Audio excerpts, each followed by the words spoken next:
우리에게 주신 말씀 구약성경 이사야 43장 1절로 8절까지 말씀을 교독합니다.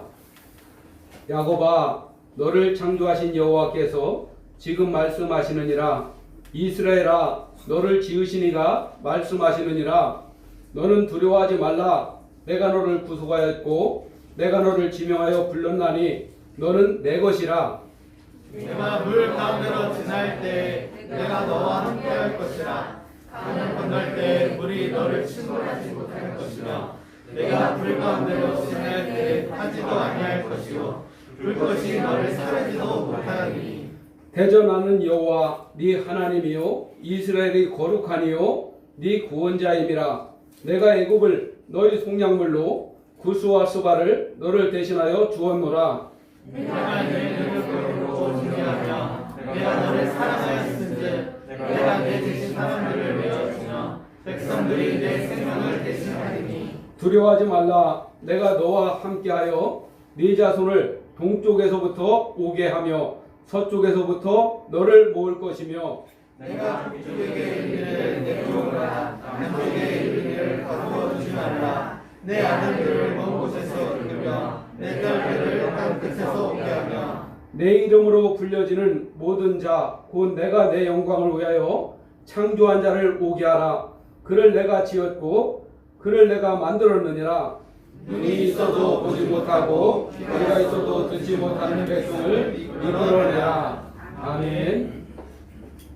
나의 구속자 나의 하나님이라는 제목을 가지고 말씀에 은혜를 받으시길 바랍니다. 오늘 설교 제목에 구속이라는 말이 있어요. 우리가 이 구속이라는 말에 대해서 너무 어렵게 생각하지 마시고 그냥 교도소에 붙잡혀서 수감 중인 사람들을 생각하시면 그들이 구속이 되어 있는 겁니다. 하나님께서 우리 죄를 위해서 당신의 몸을 십자가에 못 박아 스스로 구속하시면서 우리 죄 문제를 해결해 주신 것. 나의 구속자는 나의 하나님. 지금으로부터 20년이 지난 어느 날이었습니다. 저희 가까운 친척인데 제 저희 외숙모님으로부터 전화가 한 통 왔어요. 전화 내용은 저 외삼촌이 오늘 새벽에 검찰에 붙잡혀서 전라남도 순천지청으로 끌려갔다는 것이었습니다. 평소 자주 왕래를 하였던 분들도 아니었고 제 장모님으로 인하여 맺어진 인간관계였기 때문에 대면하고 소원하게 지냈던 사이였습니다. 그 집안에 대해서 제가 자세한 것은 알지 못하였습니다. 그 집안에 가서 처외손님으로부터 경위를 설명해달라고 하니까 그 처외삼촌은 감사원 당시에 서기관으로 근무를 했어요. 굉장히 막강한 업무를 맡고 있었던 분이었습니다. 아침에 갑자기 저는 살림하는 여자라 아무것도 알지는 못하는데 새벽 6시쯤에 갑자기 문을 누가 팡팡팡팡 두드리더래요. 밖에서. 그래서 누구세요? 하니까 우유 배달러 왔습니다. 우유요. 그래가지고 문을 열어줬더니 갑자기 건장한 사내들이 3명이 확 들이닥치더니 여기에 누구누구씨 집 아닙니까? 그러더라는 겁니다. 그래서 초회삼촌이 누군데 어서 오세요. 당신이 그 사람 맞네. 그러면서 바로 2명이 와서 어깨를 끼고 잡으면서 당신은 변호사를 선임할 권리가 있습니다. 이렇게 불리한 진술을 하지 않아도 되고 이런 미란다 원칙이라고 하는데 이 원칙을 설명하면서 바로 수갑을 채워가지고 승용차에다 싣고 이 서울 마포구에서부터 전라남도 순천 검찰청까지 데리고 갔다는 겁니다. 참 이게 얼마나 허무한 일이에요. 고요한 아침에 갑자기 한 집안이 가장을 체포해 가니 집안이 아주 풍비박산 난리가 난 거죠. 우리 교회도 참으로 수사관으로 근무를 하고 있는 우리 윤상훈 집사님이 있잖아요. 조심해야 되는 거예요. 언제든지 뒤로 다가놓고 피의자 신문 조사해서 수갑 채울 수가 있는 분이에요. 교회에서만 이렇게 평범하게 웃고 볼 일이 아닙니다. 그러니까 긴장하고 이렇게 잘 대해 주시기 바랍니다. 이게 전 세계적으로요 사법기관에서 체포나 구금 시에는 반드시 미란다 원칙을 고지를 하도록 되어 있어요. 이것을 만약에 안 하고 그냥 체포해 갔다 그럼 무조건 풀어줘야 됩니다. 이렇게 우리 조회 삼촌은 전라도 순천으로 갔는데 저한테 가서 한번 면회 신청을 해서 가보라는 겁니다. 그래서 순천지청에 가서 여기 교도소가 어디 있습니까? 그러니까 순천교도소는 버스를 타고 40분을 또 거기 가야 된다는 거예요. 그래 갔더니 누가 면회를 하고 갔다는 거예요. 그래서 하루에 한 번밖에 면회가 안 되는데 내일 와야 된다는 겁니다. 참 어쩔 수 없이 거기서 언제 왔다가 서울에 다시 가요. 저 땅끝까지 있는 교도소인데. 그래 여관 하나 잡아가지고 자고 그래서 아침 10시부터 면회가 된다고 해서 신청을 했더니 푸르른 주소복을 입고 000453이라는 남바를 딱 달고 나오는데 정말 안쓰럽기 짝이 없습니다. 그래서 저도 이제 법학에서 국민대 법대를 나오는 법조인은 아니지만 법에 좀 아는 사람으로서 제일 먼저 아니 외삼촌 죄목이 뭡니까? 그러니까 알선술해죄라는 거예요. 알선술해죄. 그 죄는 참고적으로 공무원이 그 지위를 이용해 가지고 다른 공무원의 직무에 속한 사항의 알선에 관해서 뇌물을 수수하거나 요구 또는 약속한 때는 3년 이하의 징역 또는 7년 이하의 자격정지에 처하도록 법이 규정되어 있습니다. 그런데 이분이 받은 수리액이 3천만 원인지라 참고로 2천만 원이 넘어가면 특정 경제범죄 가중처벌법에 의해서 형량이 더블로 늘어납니다. 그래서 1심 판결에서 징역 4년 6월을 받은 사건이었습니다. 백방으로 노력했지만 사실은 달라지지 않았습니다. 1심 법원 선고날 방청객에서 이 재판을 보면서 여러 가지 인생에 아주 좋은 교훈을 저는 그때 처음으로 얻었습니다. 아무리 많은 돈을 들여가지고 훌륭한 변호사를 선임했다 할지라도 사실은 달라지지 않는다는 것입니다. 여러분들도 분명히 참고하세요. 괜히 그럴 일이 있어서는 안 되지만 그렇게 어려운 약점을 이용해서 어디 무슨 뭐 김현장이나 저 태백 법무법인이나 뭐 한결 법무법인이나 그런 유명한 메이저 법무법인에 가서 얘기하면 저거 잘하면 무지로 나옵니다. 그렇지 않습니다. 못 나옵니다. 괜히 돈 몇천만 원씩 갖다 줘봐야 전부 헛된 돈이에요. 절대로 그렇게 하면 안 됩니다. 사실관계에 대한 다툼에 있어서 증거를 무시할 수는 없어요. 결국 항소해가지고 2심 고등법원에서도 4년 6개월에서 고작 7개월 감형을 받고 대법원에 또 상고까지 했어요. 그런데 대법원에서 상고가 기각이 돼버렸습니다. 그래서 3년 10개월의 형기를 마치고 출소를 했습니다. 저한테 저의 삼촌이 자꾸 가보라고 해서 너무나도 귀찮고 어려웠지만 순천교도소도 몇 번 갔다 오고 광주교도소로 또 교도소로 옮겨서 몇 번 면회를 했습니다. 갈 때마다 삐쩍삐쩍 마르고 초라한 그 몰골이 너무나 비참했습니다. 왜 오늘 이 아침에 이런 말을 길게 하는지 성도님들은 지금부터 잘 생각을 해봐야 하는 것입니다. 혹시 여기에 교도소에 한번 갇혀본 분 계시면 한번 손 들어보세요. 괜찮아요. 부끄러워할 거 없어요. 요즘 유명한 사람들이 많이 가니까 한 번에 나도 빵에 한 번 갇혀본 경험이 있다. 그래서 여기는 착하네요. 저는 지금까지 2번을 갇혀봤습니다. 한 번은 고등학교 3학년 때 닷새를 싸움해가지고 크게 상대방에게 피해를 입혀가지고 닷새를 한 번 학생 신분에 갇혀봤고 한 번은 신혼 때 밑에 빌라 사는 사람하고 대팡 싸워가지고 용산경찰서 가서 한 24시간을 또 구류를 살았던 적이 있습니다. 자유가 없죠 뭐 들어가면.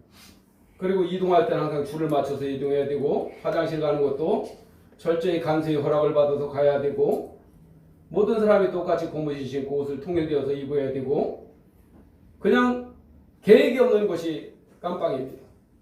그날 무슨 일 계획이 없어요. 그리고 어떤 분들은 군대하고 비슷하다고 하는데 군대하고 틀려요. 군대는 면회 오면 나가서 만나고 외출 외박도 있고 휴가라도 있는데 교도소는 여러분들 외출 외박도 없어요. 교도소에서 휴가 나온 사람 봤어요? 들어가면 형기 끝날 때까지 못 나오는 게 교도소입니다. 절대로 여러분들이 교도소에 가는 사람의 특징이 욕심이 많은 사람들이 가요. 내 거 아니면 안 먹어야 되고 내 거 아니면 안 가져야 되고 내 거 아니면 넘보지 말아야 되고 그냥 지 거만 가지고 살면 깜빵에 갈 일이 없습니다. 그런데 뭐 능력도 안 되는 게 더 많이 처먹어보겠다고 환장을 해가지고 오버해서 법의 심판을 받는 겁니다. 욕심이 잉태한즉 죄를 낳고 죄가 장성하여 사망에 이르는 겁니다.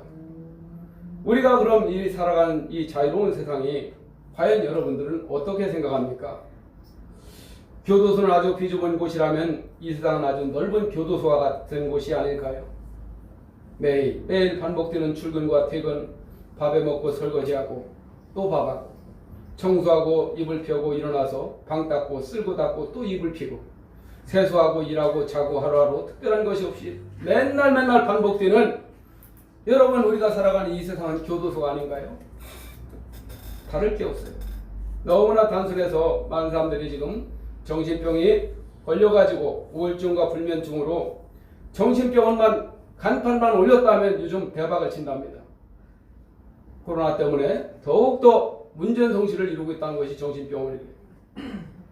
요즘같이 마스크를 착용하고 5명 이상 모이지도 마라, 밥 먹지도 마라, 여행도 하지 마라, 이렇게 하다 보니까 너무나 사람들이 우울하고 1년을 넘게 지나다 보니까 이제는 정신을 차리지를 못하는 겁니다.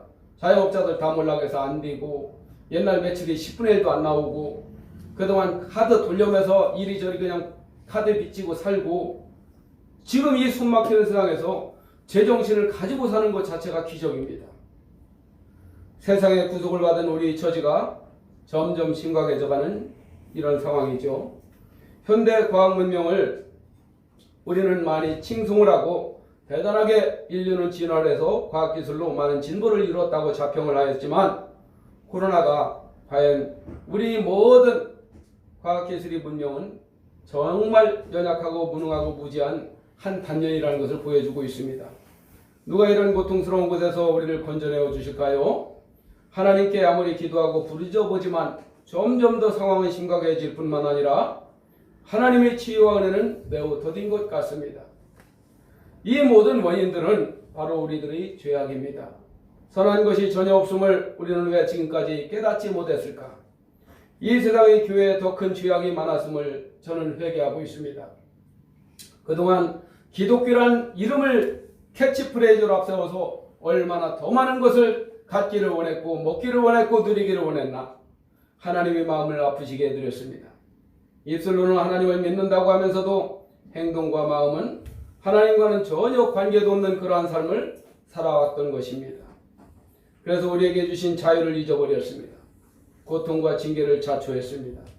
죄에 대하여 심판하신 하나님을 왜 우리 그리스도인들은 이렇게 까맣게 잊어먹고 살아가고 있었을까요? 누구에게든지 예외 없이 죄에 대해서 심판하신 하나님을 성경에서 틀림없이 배웠는데 난 이렇게 스스로는 관대하게 함부로 인생을 살았을까? 지금부터라도 우리는 다시 시작해야 합니다.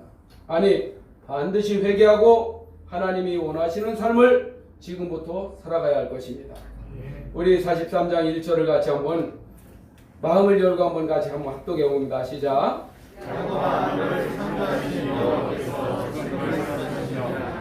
이스라엘아, 너를 부르시기가 말씀하시느니라.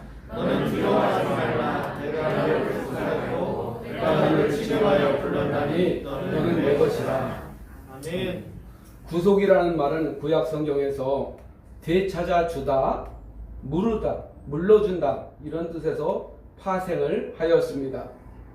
너무나 가난해서 토지를 팔거나 남의 종이 된 자를 위하여 땅값을 지불해주고 그 땅을 돌려주는 것, 몸값을 지불해주고 다시 자유의 신분으로 회복을 시켜주는 것이 구속이라는 말로 쓰여졌습니다.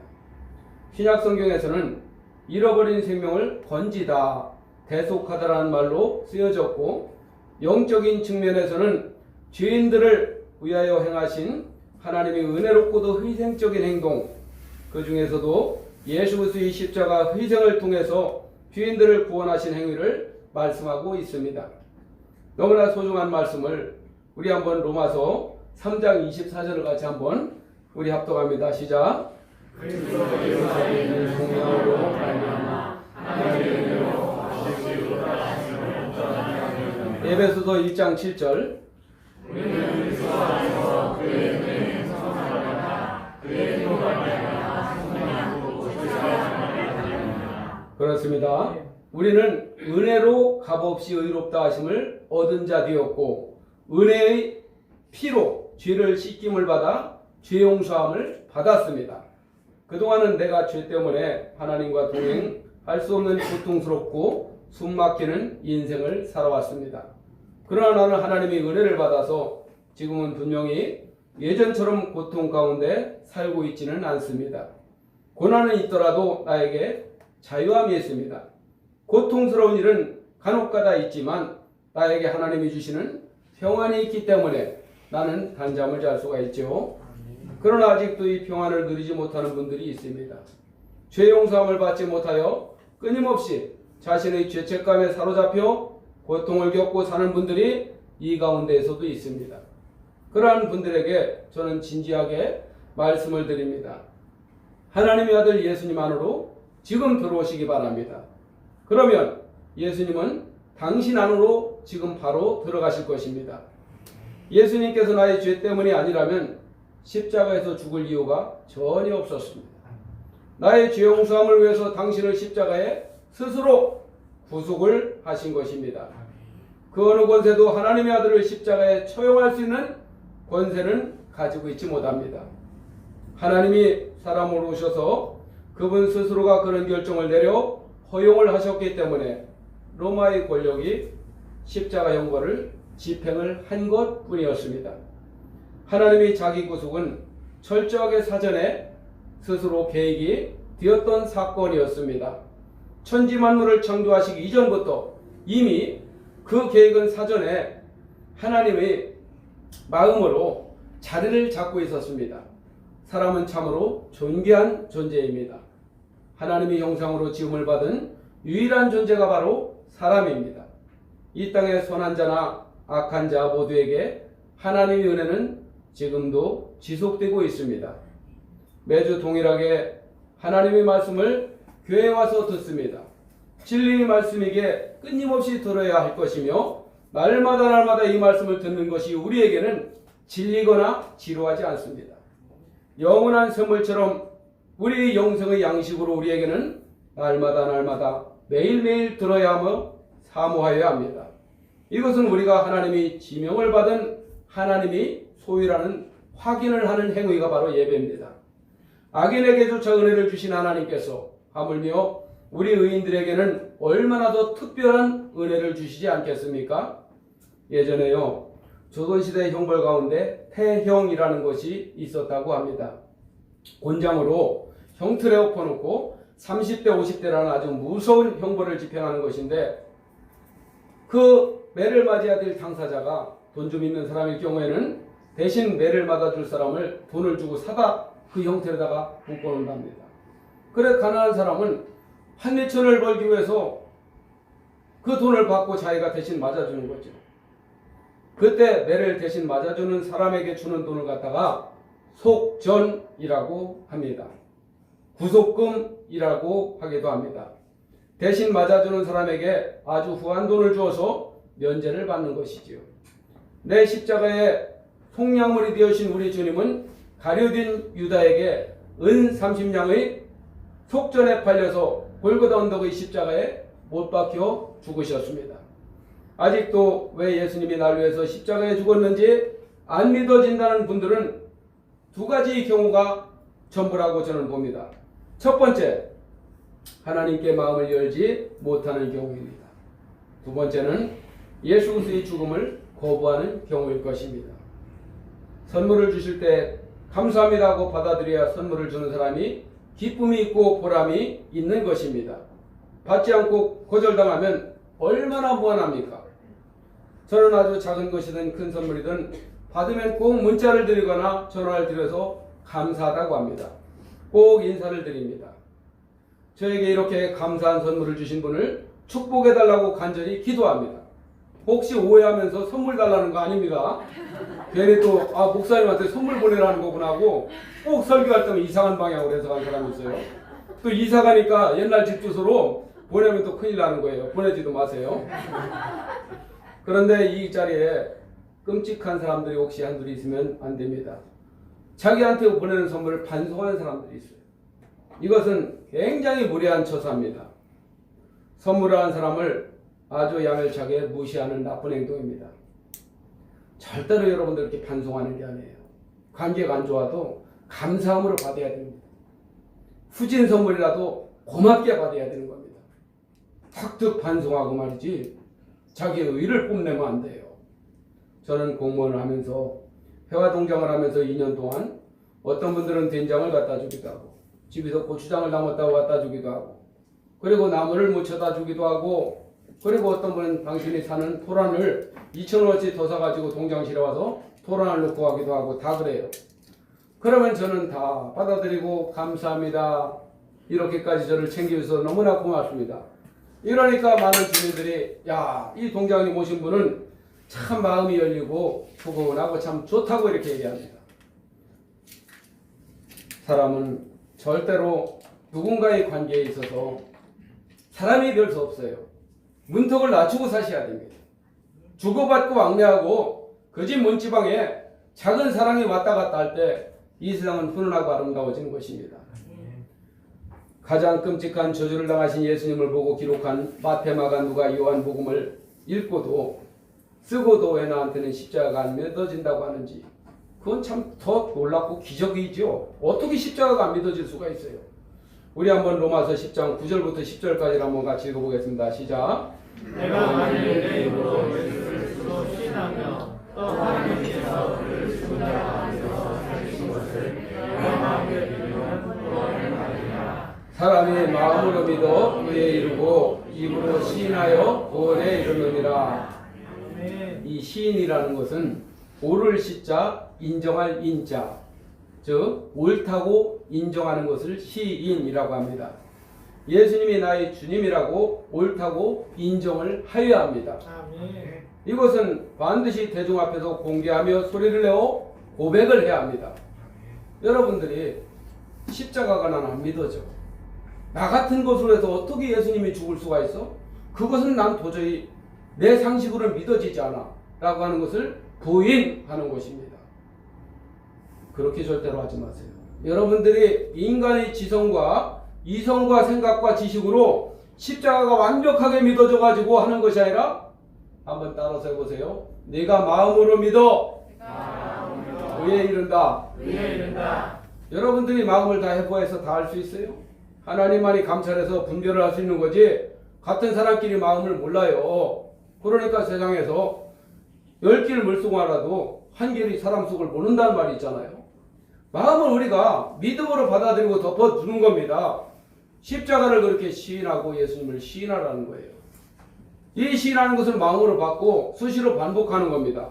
그럴 때 이 작은 이 믿음의 뿌리가 점점 왕성하게 커져가서 나중에는 어느 순간에 예수님이 나를 위해서 십자가에 죽으신 사실이 완벽하게 믿어지면서 그분의 십자가를 마음속에 그리며 눈물을 흘리고 그분이 바로 나의 주님이라고 고백할 수 있는 것입니다. 이 위대한 신앙 고백이 바로 여기서 기초를 하고 있는 거예요. 예수님이 동정녀 마리아에게서 탄생하시고 나의 구원을 위하여 십자가에 못 박혀 죽으시고 장사한 지 사흘 만에 죽은 자 가운데서 다시 살아나시고 하늘에 오르셨고 전능하신 하나님 우편에 앉아 계시며 거기로부터 산자와 죽은 자를 위하여 심판하러 이 세상에 다시 올 것을 매 예배마다 우리가 한 목소리로 신앙 고백하며 시인을 아까도 했잖아요. 이것이 바로 교회입니다. 이 신앙 고백이 되어진 사람만이 성도입니다. 시인의 반대말은 부인입니다. 부정하게 인정하는 말이죠. 마태복음 10장 32절부터 33절까지를 보면 시인하다라는 말이 나와요. 한번 우리 같이 읽어볼까요? 시작. 누구든지 사람 앞에서 나를 시인하면 나도 하늘에 계신 내 아버지 앞에서 그를 시인할 것이요 누구든지 사람 앞에서 나를 부인하면 나도 하늘에 계신 내 아버지 앞에서 그를 부인하리라. 아멘. 예수님이 나의 주님이신 것을 시인하지 않는다면 하나님이 심판대 앞에서 나도 부인될 것입니다. 먼저 마음으로 믿어야만 의에 이르게 되며 반드시 입으로 소리내어 예수님을 천만 번이라도 불러서 시인하여야 합니다. 한번 여러분 따라 해보세요. 난 예수님을 믿습니다. 난 예수님을 사랑합니다. 나는 하나님의 자녀입니다. 나는 예수님을 영접했습니다. 예수님은 나의 안에 계십니다. 나의 마음속에서는 오직 예수님이 계십니다. 이렇게 자꾸 여러분들이 시인을 하시라고요. 하루에 몇 번 해요, 목사님? 수시로 해, 밥 먹듯이. 생각만 하면 그렇게 고백하세요. 그럼 믿음이 커지는 겁니다. 예전에 어느 형제에게 예수 그리스도를 전해도 자신은 절대 믿어지지 않는다는 그런 형제가 있었습니다. 세상에 그렇게 오랫동안 또 말하고 말해주어도 예수님이 날 위해서 십자가에 돌아가신 것이 자신은 도저히 믿어지지 않는다는 것이었습니다. 그래서 저는 그 형제에게, 그런데 왜 형제는 이 머나먼 타이완, 이 타이남 지역의 단기 선교를 올 생각을 했어요? 라고 물어보니까 이분은 그때 나랑 같이 14일을 이 대만 쪽으로 단기 선교를 간 분이었습니다. 그랬더니 그 형제가 하는 말이, 이 대만에 오면 혹시나 믿어질 수도 있지 않겠나 해서 휴가를 내고 갔다는 것입니다. 그 청년과 이 타이남의 여름은 엄청나게 무덥습니다. 한밤중에도 34도 오르락내리락해요. 그 무더위 속에서 이 형제와 함께 남들 다 잘 때 3층에는 본당에 마주보고 앉아서 요한복음 3장 16절을 우리 같이 한번, 내가 한번 읽고 형제가 한번 읽고 내가 한번 읽고 형제가 한번 읽고, 지금이 10시 반이니까 내일 아침 6시까지 우리 같이 한번 읽어보자고 했어요. 그랬더니 좋아요, 뭐 어렵지 않네요 하더라고요. 그래서 하나님이 세상을 이처럼 사랑하사 독생자를 주셨으니 이는 그를 믿는 자마다 멸망하지 않고 영생을 얻게 하려 하심이라. 이러면 또 이쪽에서도 하나님이 세상을 이처럼 사랑하사 하고 또 내가 하고 또 내가 한 10분 정도 하니까 처음에는 이 사람이 장난을 하는 줄 알고 하더니 1시간 2시간이 지나니까 두리번거리지도 않고 계속 하는 거예요. 계속. 아마 거의 한 600~700번 정도를 주고받고 요한복음 3장 16절을 읽었습니다. 그런데 너무 힘들어서 그러는 줄 알았지만 고개가 축 처지고 어깨가 적쳐지고 계속 이 말씀을 읽었어요. 그런데 나중에는 이분이 표정이 이렇게 보니까 완전히 일그러졌고 열이 받아 있더라고요. 그래서 그 모습 속에서 내가 더럽게 괜히 이 사람하고 말해가지고 큰일 났구나 이거.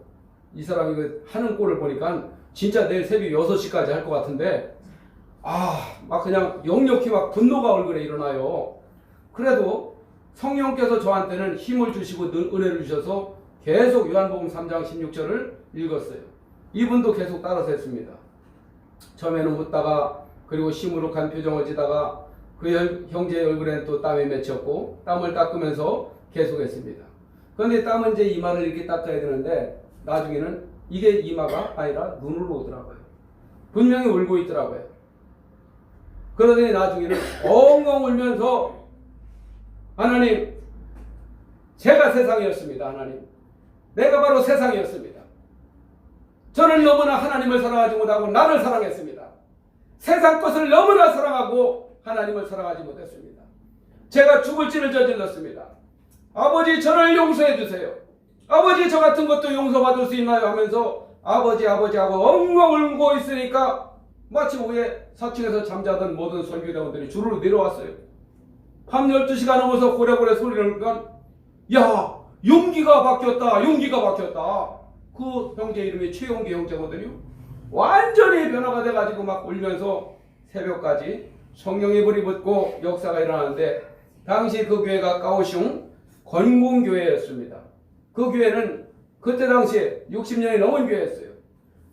그 사무량 목사님이 우리 교회에서 이런 일이 다 일어나다니 하면서 그 교회에 놀라운 역사가 있었어요.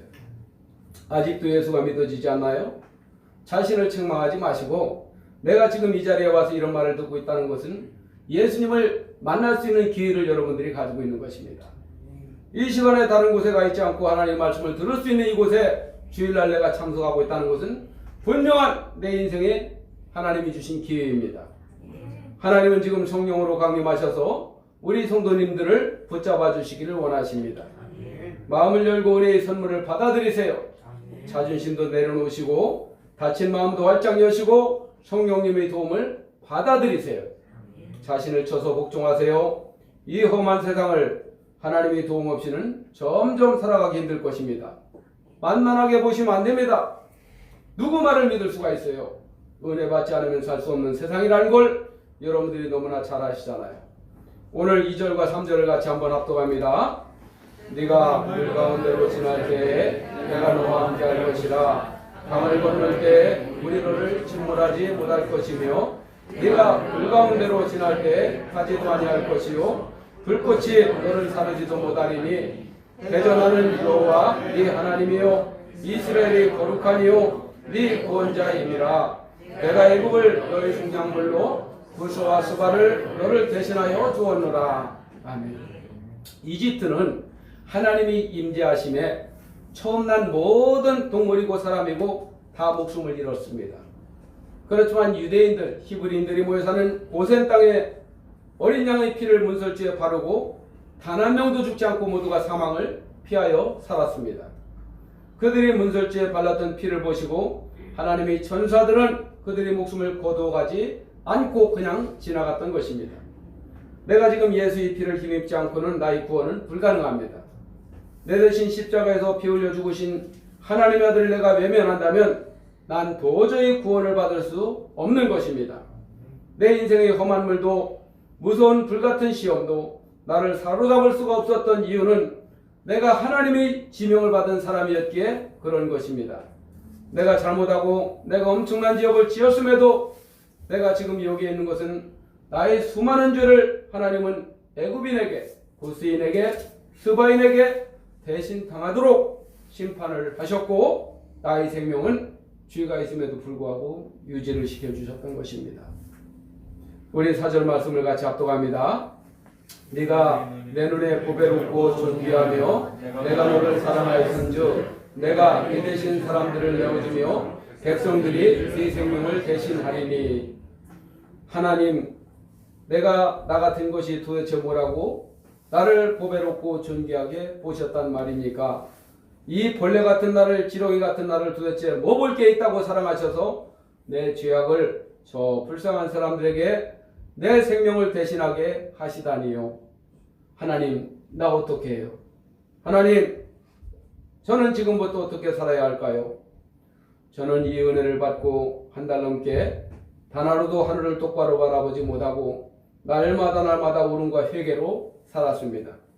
하나님이 누구인지도 모르게 교만하게 살다가 어처구니 없는 가여운 인생을 살다가 하나님을 만나니까 나의 죄로 고통을 당한 수많은 불쌍한 사람들에게 너무나 미안한 겁니다. 그분들을 사랑하게 되었습니다. 그때가 마침 IMF 때 1998년이죠. 서울역에 김밥을 싸가지고 가서 그분들에게 나누어주며 그 노숙하시는 분들과 참으로 많이 울었습니다. 아, 당신들이 나 때문에 이 고통을 당하니 내 죄로 당신들이 죄 없는 당신들이 너무나 죄송합니다. 그러고 나서 강단에 올라가면 500명, 600명 노숙자들이 서울역 그 지하상가 밑에 쭉 모여 있으면 그 자리에서 내가 큰 절을 드렸어요. 여러분들은 아무런 죄가 없음에도 불구하고 갑자기 사업이 망해가지고 이 고통을 당하는데 오늘 내가 그 원인과 이유를 설명하겠습니다. 이 나 같은 이 벌러지 같은 죄인들이 내가 당해야 될 이 죄가 여러분들에게 간 것입니다. 하나님이 여러분들을 심판하신 겁니다. 얼마나 제가 못된 사람인지 여러분 죄송합니다. 여러분 죄송합니다 하면서 또 한 번 큰절을 드렸더니 분위기가 웅성웅성하면서 시무룩하더니 서로 부둥켜 안고 눈물을 흘리기 시작했습니다. 그렇습니다. 그 자리에 눈물이 도가니가 되었습니다. 저는 한 분 한 분 가서 한 달, 두 달 씻지도 못한 얼굴을 비비면서 그들을 안아줬습니다. 사실이 그런 거예요. 오늘 성경에 그렇다고 하잖아요. 내 죄를 저들에게 하나님이 심판하신 거예요. 그들을 절대로 미워할 수가 없죠. 왜? 네 죄를 쟤들이 지금 다 하고 있으니까. 그래서 악착같이 돈을 모아가지고 김밥을 말아가지고 갖다주고 그들을 축복하고 그들에게 정말로 눈물로 그들을 섬겼더니 500명, 600명이 3,000명까지는 서수문공원으로 자리를 옮겼습니다. 서수문공원에 얼마나 많은 사람들이 나오는지 인산인해를 이루었습니다. 98년, 99년도는 제 인생에 가장 따뜻한 인연을 보냈습니다. 우리 한번 5절을 합독해 보겠습니다. 5절 말씀 시작. 두려워하지 말라. 내가 너와 함께하여 네 자손을 동쪽에서부터 오게 하며 서쪽에서부터 너를 모을 것이며. 두려움께 성도 여러분, 두려움을 떨쳐내시기 바랍니다. 내 안에 실패에 대한 불안감을 버리시기 바랍니다. 나는 안 된다는 저주의 생각을 떨쳐버리셔야 합니다. 우리들은 잃을 것도 없는 성도들입니다. 영천시장 이 작은 건물 4, 5층에 모였고 모든 것이 처음이요 우리는 새롭게 출발하는 분들입니다. 우리들은 이미 시작에 불과합니다. 이 교회가 세워진 지 4년밖에 안 됐습니다. 주변에 100년이 넘는 교회도 많고 70년, 80년 된 교회도 많고 훌륭한 많은 목회자들도 있고 그렇지만 이 어설프고 부족한 이 종은 이 조그만 상가에서 아무런 것도 없는 실력도 능력도 없는 이 작은 종이 이곳에 그냥 모인 것입니다. 하나님이시오. 하나님이 이 작은 자를 통해서 위대한 일을 하나님이 행하여 주시옵소서. 우리 모이는 모든 성도들에게 이 시대에 영광의 왕의 영체를 보여주시옵소서. 여러분들은 이룰 게 없어요. 저와 여러분들에게 무슨 뭐 대단한 스펙이 있습니까? 아니면 사회적인 능력이 있습니까? 우리 부모 자식들이 엄청난 빼어난 능력이 있습니까? 우리는 그런 게 없어요. 그냥 우리는 동서남북에서 하나님이 모여주셔서 여기에 모였을 뿐입니다. 여러분들이 눈을 뭉칠 때 먼저 작은 뭉치는 눈을 이리저리 굴려서 눈덩어리를 만들어서 눈사람을 만들듯이 내가 하나님의 지명을 받은 것임을 명심을 하시기 바랍니다. 하나님은 나를 그렇게 부르셨습니다. 하나님이 누구신지 전혀 알지 못하던 나를 지명하여 부르신 것입니다. 세상에서 죄의 노예가 되어서 아무런 죄책감을 느끼지도 못하고 살아왔던 우리들이었습니다. 죄악 세상의 감옥에서 다람쥐가 쳇바퀴를 돌리듯이 매일매일 돈 하면서 정신없이 앞만 바라보며 살아왔던 우리들이었습니다. 그런 우리에게 은혜가 임하여 오신 것입니다. 우리를 구속하여 주신 것입니다. 하나님께 구속을 당하고 보니 이전에 좋던 것 이제는 값없다. 이런 찬송이 됩니다. 눈이 열려서 하나님의 눈으로 세상을 바라보니까 이 세상에서 살아가는 저 백성들이 얼마나 고통 속에서 불쌍하게 사는 모습이 훤하게 보입니다. 아, 저들을 위해 기도해야 되겠구나. 하나님 우리 아버지여, 하나님 나라가 나에게 이루어진 것 같이 저들에게도 하나님 나라가 이루어지게 하여 주옵소서. 저들에게도 하나님의 뜻이 하나님의 구속이 이루어지게 하여 주시옵소서. 저들이 하나님께 죄악을 용서받기를 원합니다. 저들을 죄에서 용서하시고 심판대 앞에서 영생 구원을 저들도 함께 받게 하여 주시옵소서. 이렇게 기도가 열려야 합니다. 반드시 기도가 활짝 열리기를 예수 그리스도의 이름으로 축원합니다. 우리 6절을 같이 합동합니다. 6절 시작. 내가 북쪽에서 이르기를 내놓으라. 남쪽에게 이르기를 가둬두지 말라. 내 아들들을 먼 곳에서 이끌며 내 딸들을 땅 끝에서 오게 하며. 북쪽이나 남쪽이나 세상의 포로가 되어서 하나님께로 돌아오지 못한 사람들이 우리 주변에 너무나 많이 있습니다. 그분들이 인생의 최대의 희망은 바로 나입니다. 나 이외에 누가 저들의 구원을 위해서 기도해 줄 사람이 지금 이 시대에 어디 있겠어요? 나밖에 없어요. 구약시대 이스라엘 백성들 가운데 제사장이 성소에 들어가서 향단에 향유를 넣어 연기를 가득 피워야 하나님의 임재가 있었듯이 기도의 제단에 나와서 기도의 향기를 하나님의 제단에 가득 피워야만 하나님의 임재가 있는 것입니다. 예수님은 이 세상에서 전도보다 기도를 더욱더 우리에게 당부하여 주셨습니다. 물론 주님은 전도하러 갈릴리 해변가 나사렛에서도 빈민층 곳곳에서도 예루살렘에도 사마리아에서도 다니셨지만 매일같이 어디를 가시나 기도하시러 산에 오르셨습니다. 항상 기도를 끊임없이 하셨습니다. 아버지 하시면서 얼마나 기도를 많이 하셨나요? 모든 말씀을 전하실 때도 아버지의 말씀만 전해주셨고 아버지의 말로 하지 않으시고 오직 성부 아버지의 뜻만을 전해주신 하나님이 자기의 말을 한 푼도 한마디도 하지 않고 아버지의 말씀만 전하신 분이 바로 예수님이셨습니다. 이 세상에 존귀하지 않은 사람은 하나도 없습니다. 우리는 사람을 심판할 권세도 없고 그럴 만한 능력도 우리한테는 없습니다. 각자 자기의 수준에서 보고 평가할 뿐인 것이지 이 세상에 틀리고 맞고는 별로 의미가 없습니다. 우리 여러분들이 7절을 한번 같이 한번 합독합니다. 내 이름으로 불려지는 모든 자 곧 내가 내 영광을 위하여 창조한 자를 보게 하라. 그를 내가 지었고 그를 내가 만들었느니라. 우리는 이 세상을 떠날 때까지 누가 예수님 이름으로 불려질지 하나님의 영광을 위하여 창조되었는지 이 지상세계에서 전부할 수는 없습니다. 우리들이 눈에는 그저 사람들만 보일 뿐입니다. 하나님은 저 사람들을 아직 예수님을 믿지 않는 사람들을 하나님이 어떻게 볼까? 하나님의 눈으로 우리 한번 보면서 8절을 합독합니다. 시작. 눈이 있어도 보지 못하고 귀가 있어도 듣지 못하는 백성을 이끌어내라. 세상에 갇혀서 볼 수도 없고 들을 수도 없고 세상의 포로가 돼가지고 죄악의 포로가 돼가지고 살아가 있는 저 사람들을 우리를 통해서 세상에서 이끌어내라고 하시는 것이 하나님의 명령이고, 하나님이 그것을 위해서 십자가에서 먼저 자기를 희생제물로 자기를 구속시키고 부활을 승천하시면서 우리에게 성령을 보내서 너 구원을 받았으니 저 백성들에게 가서 저들을 이끌어내, 세상에서 이끌어내. 이것이 우리에게 주신 소명과 사명이라는 것입니다. 이제 내 몸과 마음을, 나의 전부를 하나님께 내어드려야 합니다. 지금까지 교회가 그것을 하지 않아서 엄청난 이 재앙이 찾아온 것입니다. 이 코로나 바이러스가 괜히 온 게 아니에요. 이것은 교회에 대한 준엄한 하나님의 심판입니다. 너무나 단순한 하나님의 말씀을 순종하지 않았던 것입니다. 자, 우리는 지금부터 하나님의 말씀을 들었으니 세상에 나가 죄의 구속을 받아 세상 교도소에 수감되어 살아가는 저 불쌍한 백성들을 이끌어내어 하나님의 나라로 이 세상을 만들어가는 군사가 되기를 예수 그리스도로 간절히 축원합니다. 우리 같이 주님 한번 부르고 우리 한 3분 동안 간절히 기도합니다. 주여